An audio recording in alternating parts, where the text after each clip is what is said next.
Kentucky's win over Louisville made one thing extremely clear. The Cats can't go long without their starting point guard Lamont Butler leading the charge.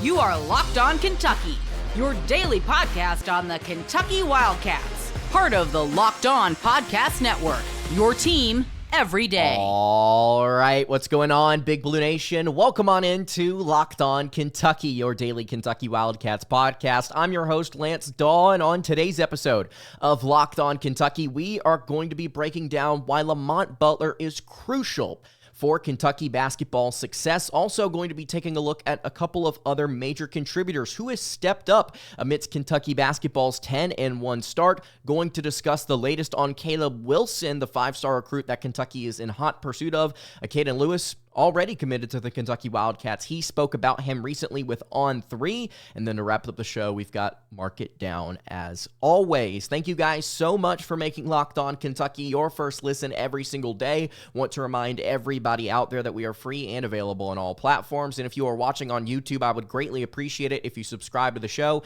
And if you are listening on podcast, I would also appreciate it if you subscribed there as well. Today's episode is brought to you by FanDuel. You can continue your season with a massive return on FanDuel because right now new customers can place a $5 bet and get started with $150 in bonus bets if you win your first $5 bet. You can visit FanDuel.com to get started. Thank you guys so much for making Locked On Kentucky your first listen every single day. Want to remind everybody out there that we are free and available on all platforms. Please subscribe wherever you are tuned in if you like the show. All right, let's go ahead and get into it. Lamont Butler, I believe, is crucial for Kentucky basketball success this season. Obviously, Butler sat out for 2 games with an ankle injury, could not play against the Zags or the Colgate Raiders, but he stepped in against Louisville on Saturday, dropping 33 points in what is one of the best performances in that series history. 33 points on 10 of 10 shooting. I raved about it in our recap episode over here on the channel. If you're listening on the podcast feed, you can find it there as well. Butler obviously going ballistic from the floor, 6 of 6 from beyond the arc. He's now shooting over 60% from the floor, and I believe over almost 50% from 3, 48.1 I think is the specific number so far this season. After that incredible performance, he's crucial for what Kentucky wants to do moving forward, for a variety of reasons. First and foremost, obviously, you get to see the scoring impact that he made during his return versus Louisville. I know that I make a big deal about efficiency on this show, about like, okay, well, you're scoring, but how efficiently are you getting those buckets? Are you shooting a high percentage? Are you taking a ton of shots and shooting a high percentage? Are you shooting a low percentage with low volume, low with high volume? How are you getting your points? Where are you getting them from? And how consistently are you doing so? Butler is not the most efficient player on this team, and I know that's weird to say considering he's currently shooting over 60%, almost 50% from 3, but it took a major 10 of 10 performance to get him to those statistics. I'm not saying he's inefficient, I'm just not saying he's the most efficient player on this roster. I think you've got other options that you can look to, both from 2 and from 3, that could be more viable sources of scoring for you in the future. But Butler does provide a scoring threat. He does have that in his arsenal. Something that I've raved about with Butler when it comes to the way that he has performed on the offensive end of the floor outside of distributing the basketball is his ability to attack and finish at the rim. He's one of the fastest players on this team. He's one of the most physical players on this team despite being one of the smallest, and he just finishes well at the rim through contact. He did so at San Diego State. He's proving he can absolutely do it here at Kentucky. He can get up in the air and finish. He can dunk. He can run. He is an athletic point guard that can do things outside of hit threes and throw the ball around, right? He may not be the most efficient shot maker, but he definitely can provide a spark in a variety of ways on the offensive end of the floor, and that was shown during his time returning to the Louisville game. You also get his defensive prowess. He is objectively the best on-ball defender on this team. He's one of the best defenders in the entire nation, is Lamont Butler. You are going to consistently match him up against the opposing team's best scoring guard, and he's done a very good job so far this season. Kentucky as a whole has done a pretty solid job of shutting down opposing teams' stars, at least for the at least for the Duke and Gonzaga games. They were able to do that for the second half, and that's when it mattered the most. But Butler has also been a major contributor when it comes to defensive scouting reports, adjusting, shutting down those options in the backcourt for opposing teams. So Butler, I believe, moving forward is going to be crucial for Kentucky basketball's success, not just being a really good defensive guard, which is what he was tabbed as coming out of the transfer portal, but also as a scorer. And we'll actually elaborate on that further when we talk about him in our Market Down segment. But if you want to leave your comments below, let me know. Do you think Lamont Butler is crucial for Kentucky basketball success? He's been somebody that has really stepped up for Kentucky so far. Speaking of stepping up, there are two other major contributors that I do want to discuss here briefly. Who else is stepping up for Kentucky as they have now started the season 10-1 with their win over Louisville? Well, first I want to get to the leading scorer, Otega Oweh. He is the most consistent scorer on this roster, and he's doing so pretty efficiently. He's shooting over 53% from the floor. He's shooting, I believe, a little over 37% from three, which is about what he was shooting last year. He's taking about one more three per game, though, so higher volume, same efficiency. Love to see that. He has scored in double digits in all games this season, every single one. Count them up, 11 games, double-digit score in every single one. The kid knows how to go out there, fill his role well, and get points when he is asked to. I've loved the addition of Otega Oweh. He also currently leads the team in steals. So if you want to look at Oweh and Butler in that backcourt, you've got two guys right now that are averaging over 15 points per game on really solid efficiency while also grabbing at least 1.3 steals per game apiece. This is a great backcourt, phenomenal backcourt to start things off for Mark Pope and company, and you had to go out into the transfer portal to get these kids. So impressed. The other player I want to talk about that has really stepped up so far this season, that has very much so impressed me, is Andrew Carr.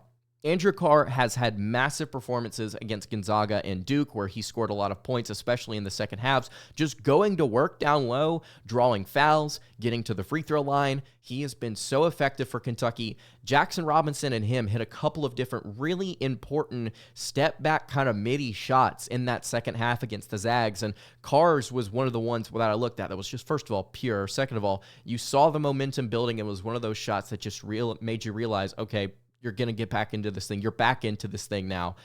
Love what Carr has contributed. He's also been a really solid rebounder. He's shooting the ball well. On top of all of this, if you want to go look at his numbers, I take a look at Kim Palmer Evamia, shooting almost 62% from inside the arc, 35.5% from outside. Those are both very solid numbers, especially for a 6'10" player that will play center at different points.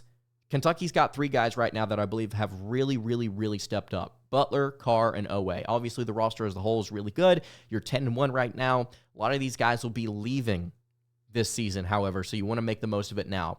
Looking to the future, though, I do want to talk about a recruit that Kentucky is in hot pursuit of. Will Caleb Wilson commit to Mark Pope and Kentucky basketball? Let's take a look at what Acaden Lewis, current Kentucky commit, had to say about Wilson in just a second. Before I do that, though, I do want to tell you guys about our friends over at FanDuel, because you can tackle the NFL action right now with FanDuel. It's America's #1 sports book. New customers right now can bet $5 and get $150 in bonus bets if they win. The FanDuel Sportsbook app gives you everything you need to place live bets on the NFL, and it's all in one place. So when you get a hunch in the middle of the game, you can take a look at the latest stats. You can view live play-by-play and so much more, all on the same page where you place your bets. Just visit FanDuel.com to join today. You'll get started with $150 in bonus bets if you win your first $5 bet. That's FanDuel.com. Never waste a hunch and make every moment more with FanDuel, an official sportsbook partner of the NFL. All right, continuing along here on the Monday edition of Locked On Kentucky, Lance Dawe hanging out here with you. I really appreciate you guys checking out the show today. If you have not subscribed to the YouTube channel or the podcast feed, I would greatly appreciate it if you did so. Giving you my reactions to what Kentucky basketball's major contributors have done to start the season.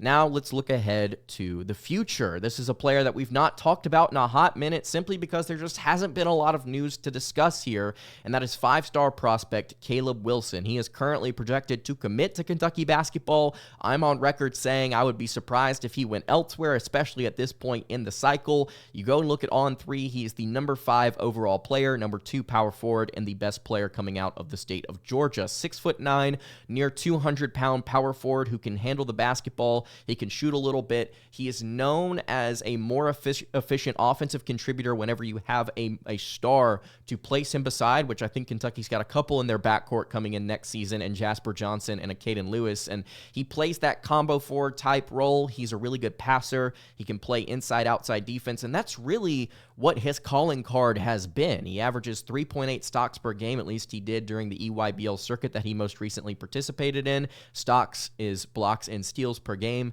And he has really made a massive surge here defensively, and it's drawn a lot of attention when it comes to scouting reports, when it comes to what he could do projecting out to the NBA. Yes, he is not the most efficient player, but he can shoot threes. He is very explosive at the rim. Obviously, at 6'9", 195 pounds, and the defense just so good. That's what you want to focus on here. Really, really good defensive, versatile prospect. With the two additions that Kentucky has in their backcourt in both Acaden Lewis and Jasper Johnson, known as scorers, you love to see that the front court, Caleb Wilson paired alongside Malachi Marino, who is a very well-rounded, also really solid defender and rebounder. You really love to see that kind of contrast there. You've got different players that can play off of each other in a variety of ways, and Mark Pope has really impressed me with the way that he's kind of done roster construction already with this team that Kentucky currently has, and looking ahead to the future, I'm very impressed with how he's gone out and managed every single position, essentially, outside of small forward for the 2025 class. Will Wilson commit to Mark Pope in Kentucky basketball? Well, there's no current news on Caleb Wilson, but Kentucky commits guard Acaden Lewis recently had an interview with On3, and they discussed him. And I'll read here a bit of the transcript. You can go find this at on3.com as well. This is what On3 and Lewis had to say. On3 asked, Caleb Wilson is still out there, uncommitted, and Kentucky is involved. Do you talk with him at all? Lewis said, we talk a lot, really, and not even about the Kentucky thing. I'm just giving him my advice and what I felt with Kentucky and hearing how he feels with different schools and situations. Obviously, I want him to come, but I also want him to do what's best for him, and so wherever he ends up, I'll be proud of him. On3 asked, why do you think Caleb Wilson would be a good fit at Kentucky? Lewis said, the quick pace they play with, their base and pass. I think he would learn how to play off the ball. He's pretty ball dominant where he's at now, but he can play off the ball, and I don't think people see that. Like the Knight Riders role he stepped into late in the EYBL season. I think at Kentucky, he would start there and then continue the momentum he had at Peach Jam to Kentucky. On3 asked, so where do you think Caleb Wilson goes? Lewis said, honestly, I don't know. That's my guy and everything, but he's kind of been keeping all of that under wraps, and I don't want to just pry info out of him. But hopefully, he's coming to Kentucky. Acaden Lewis, a really solid southpaw that Kentucky's picked up in their 2025 class, 4-star guard, paired with 5-star guard Jasper Johnson, who is also a lefty. Both these guys really, really solid on ball, and I think that that's something interesting that Acaden Lewis notes there, is that Caleb Wilson can be more efficient off the ball. I actually had not even gotten to that point of Lewis's quote whenever I told you just a minute ago. Wilson has shown during the EYBL circuit that he can play very well when paired with a star. And I'll reiterate again, it looks like Kentucky's going to have those guys on their roster next season, pending what you do in the transfer portal as well. So Kentucky's putting themselves in a very, very, very good position. Even if they don't get Lewis, which I expect them to do so, the Wildcats should be returning to the form that they are currently in next season. They should be high octane. They should be fast. They should be explosive. They should be able to take and make threes at a pretty solid rate. They should be playing good defense. Somebody like Caleb Wilson could absolutely contribute to that. So Caleb Wilson, is he going to come to Kentucky? All signs right now point to him doing so. Again, Lewis is not trying to get information out of Wilson. Obviously, they talk about it like he says. It doesn't seem like he's going to go anywhere else. On3 has the next closest team projected to get him in their RPM, their recruiting prediction machine, it's Auburn at 5%. A 5% chance to get him. Tennessee is at 4.3. North Carolina at 3.6. Kentucky, though, at 74.5% right now. I think the Cats get him, and I think that it completes what is looking like one of the nation's best recruiting classes in the entire country. Right now, they rank 5th. Does Kentucky with Marino, Johnson, and Lewis all already signed, all top 30 players, bucket getters, really solid, high floor type guys that I am super excited about. Lewis, Johnson, and Marino. Caleb Wilson could be the fourth guy there. I'm very curious to see how Kentucky fills out the roster outside of these four guys, because they're all very good. Like, they're all very, very good players. I'm curious to see if you go for more experienced transfer guys and you see some of those ending up starting over maybe a couple of these freshmen. Do you see Kentucky go extremely young next year? I'm not quite sure how they're going to do it, but I'm really excited about it. Let me know what you think in the comments below. That's the latest update on Caleb Wilson. Lewis talks to him a lot. He's projected to come to Kentucky. I think Caleb's going to end up coming to Kentucky. All right, I want to get to a hot take prediction about Lamont Butler here. Normally on Mark It Down, we do a prediction for the upcoming week, but I want to give a prediction for the rest of the season, actually, on Lamont Butler. Before we do that, though, I want to tell you guys about our friends over at TNT. That's right, TNT. It's that time of year, and the college football playoff is back. And with the newly expanded 12-team format, it's guaranteed to be bigger and better than ever, bringing you all the hard-hitting and high-flying excitement that you love. And TNT Sports coverage of the college football playoff begins December 21st, starting with the college football playoff kickoff show presented by AT&T at 11 a.m. Eastern, leading into our first matchup, the Southern Methodist University Mustangs battling the Penn State Nittany Lions at noon. Then the Clemson Tigers look to upset the Texas Longhorns in a showdown at 4 p.m. Eastern. Don't miss a moment of the action by watching the college football playoff presented by Allstate live on TNT, True TV, TBS, and Max. All right, wrapping up the Monday edition of Locked On Kentucky. Lance Dawe hanging out here with you. Mark It Down, the weekly segment that we like to do. Let's go ahead and throw up that stamp. I absolutely love doing that. I can't get enough of it. If you're listening on podcast, you can hear the little stamp down. If you're watching on YouTube, you can see it as well. I think it's kind of fun. But we like to do, during our weekly Mark It Down segment, a hot take prediction for the upcoming week. I'm giving you one for the rest of the season right here. Mark it down. Ladies and gentlemen, Lamont Butler will lead Kentucky basketball in scoring this year. You heard me correctly. I believe that Lamont Butler will end up finishing the season leading Kentucky basketball in points per game. This is coming from the man who also just told you that he is not the most efficient player on this roster, despite shooting over 60% from the floor right now.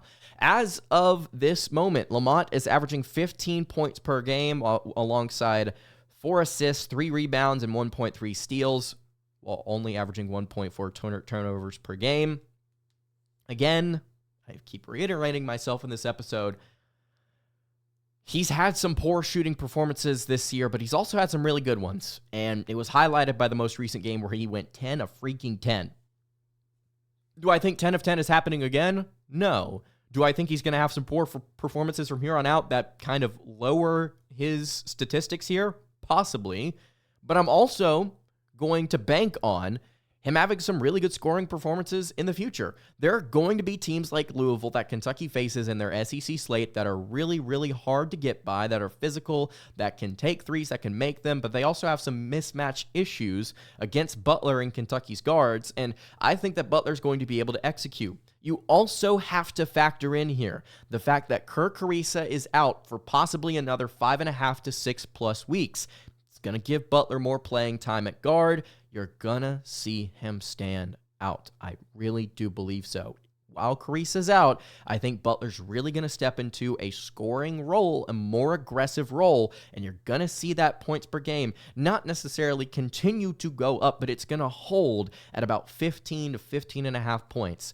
Otega at 15.7, I think you're going to see him probably continue to be consistent scorer on this team. But I think at some point, Butler's going to beat him out, and he's going to hold that, and Butler is going to lead this Kentucky team in scoring. That is my hot take prediction for you, and you can mark that down. Really, really like this prediction. I think it's a fun one. Let me know what you guys think in the comments below. Is it too hot of a prediction? Do you agree? Do you disagree? Who do you think is going to lead this Kentucky team in scoring this year? All right, that's going to do it for today's episode of Locked On Kentucky. Hey, you can follow the show on Twitter at Locked On UK. You can follow me on Twitter at @LanceDawe_, and you can follow the show over on Instagram. That is at Kentucky Podcast.